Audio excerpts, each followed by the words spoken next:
तो आज की सुपर बैटल होने वाली है अंधेरों में रहने वाले भूत और सबसे नीचे रहने वाले शैतान के बीच, यानी the great evil beast versus one below all. अब इनकी ओरिजिन के बारे में हमें नहीं पता, इसलिए हम सीधा शुरू करते हैं इनकी पावर से। तो the great evil beast DC multiverse के बनने से पहले एग्जिस्ट करता था। मतलब द ग्रेट इविल बीस्ट को प्रेजेंस ने नहीं बनाया है, क्योंकि जब डीसी मल्टीवर्स में कुछ नहीं था तब वहाँ थी तो बस डार्कनेस, और ग्रेट इविल बीस्ट को अंधेरी की आत्मा कहा जाता है।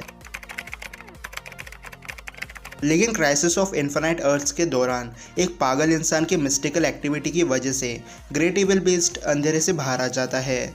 लेकिन जिन्होंने ग्रेट इविल बीस्ट को बुलाने की कोशिश की थी उन्हें इविल के पावर का अंदाज़ा नहीं था, इसलिए ग्रेट इविल बीस्ट की सबसे पहली फाइट होती है इट्रिगन, डॉक्टर फेट और स्पेक्टर से। अब जो इन तीनों बींग्स के बारे में नहीं जानते उन्हें मैं बता दूं कि इट्रिगन एक डीमन है जो सुपरमैन के लगभग बराबरी पर है पावर लेवल में।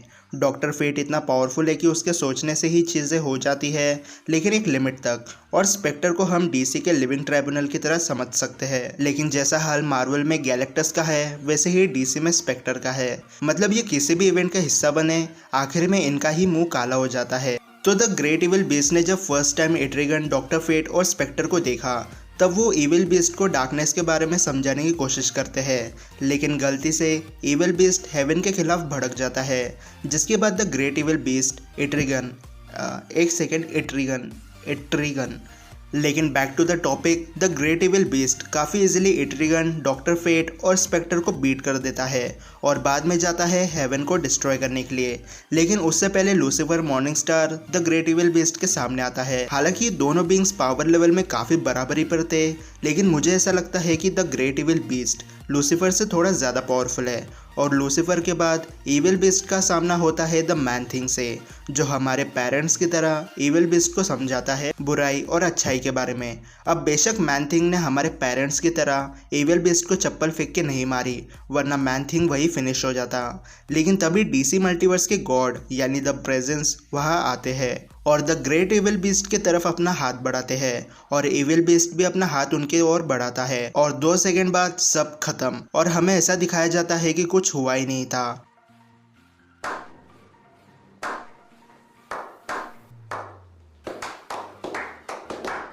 अब बात करते हैं द वन बिलो ऑल की।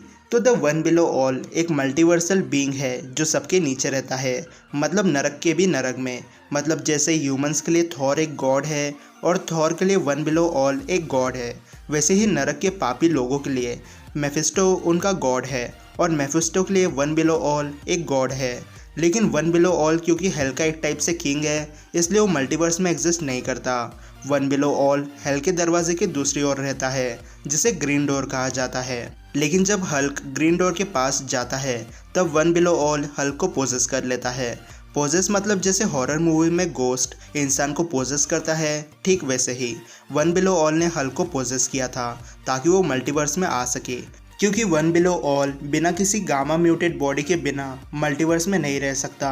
अगर बात करें वन बिलो ऑल की पावर्स की, तो जब वन बिलो ऑल हल्क की बॉडी में था तब उसने मिस्टर इमॉर्टल को मार दिया था, जिसका मरना लगभग इम्पॉसिबल था। फिर सेंटिएंट ऑफ द यूनिवर्स को खा गया।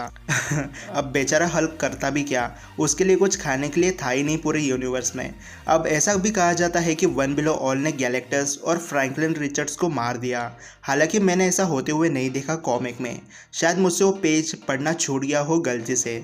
लेकिन इमॉर्टल हल्क इतना पावरफुल है कि वो मल्टीवर्स को आराम से डिस्ट्रॉय कर सकता है। और जब हमारे गुब्बारे बेचने वाले जादूगर मतलब डॉक्टर स्ट्रेंज ने मेफिस्टो से कहा था कि वन बिलो ऑल को हल्क से अलग कर दो, तब मेफिस्टो ने कहा था कि वो ऐसा नहीं कर सकता क्योंकि वन बिलो ऑल मेफिस्टो से बहुत ज़्यादा पावरफुल है। और ऐसा कहा जाता है कि अगर कोई वन बिलो ऑल के ट्रू फॉर्म को देख ले तो वो वही मर जाएगा। तो अब बात करते हैं कि अगर वन बिलो ऑल और द ग्रेट इविल बीस्ट के बीच फाइट होती है तो विनर कौन बनेगा। तो अगर मैं अपना ओपिनियन दूँ तो मुझे नहीं पता। अब मैं मजाक नहीं कर रहा, मुझे सच में नहीं पता कि विनर कौन बनेगा, क्योंकि जो वन बिलो ऑल ने किया वो ग्रेट इविल बीस्ट भी कर सकता है और जो ग्रेट इविल बीस्ट ने किया वो वन बिलो ऑल भी कर सकता है, जैसे स्पेक्टर को हराना और हेवन पर अटैक करना। लेकिन अगर मैं अपना ओपिनियन दूँ तो मेरे हिसाब से कुछ सिचुएशंस है जिसमें ये दोनों विनर बन सकते हैं। जैसे नंबर 1, वन बिलो ऑल अपने रियलम यानी हेल में इविल बीस्ट को शायद बीट कर दे, क्योंकि मार्वल कॉमिक्स में हेल रूलर सबसे पावरफुल अपने ही रियलम में होते हैं। नंबर 2, अब इविल बीस्ट ही डार्कनेस है, इसलिए डार्कनेस में इविल बीस्ट के पास एक अपर हैंड हो सकता है। नंबर 3, अब अगर वन बिलो ऑल के पास मल्टीवर्स में रहते किसी गामा म्यूटेड बॉडी का एक्सेस ना हो तो evil beast one below all को बीट कर देगा, क्योंकि वन बिलो ऑल बिना गामा बॉडी के अपने फुल पोटेंशियल पर पावर यूज नहीं कर सकता। नंबर 4, अगर वन बिलो ऑल के पास हल्के बॉडी का एक्सेस हो तो इनकी फाइट की वजह से पूरा मल्टीवर्स डिस्ट्रॉय हो सकता है, और क्योंकि ये दोनों इमॉर्टल है इसलिए ये एंडलेस बैटल होगी, लेकिन सिर्फ तब तक जब तक वन अबव ऑल और प्रेजेंस इंटरफेयर नहीं करते इनके बीच में। लेकिन अब ये आपके ऊपर डिपेंड करता है कि आप किसको ज़्यादा पावरफुल मानते हो।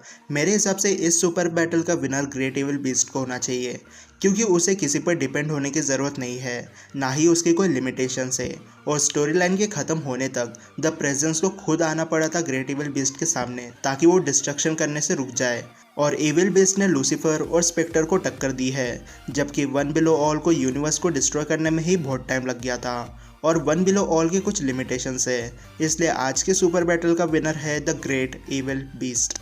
लेकिन अब आप मुझे कमेंट सेक्शन और ऊपर आई बटन पर बताओ कि आपको ये सुपर बैटल कैसे लगी, और इस वीडियो को लाइक और शेयर करना मत भूलना, और इस चैनल को सब्सक्राइब करना इसी डिटेल वीडियो देखने के लिए। तो मैं मिलता हूँ आपसे अगले वीडियो में, तब तक गुड बाय।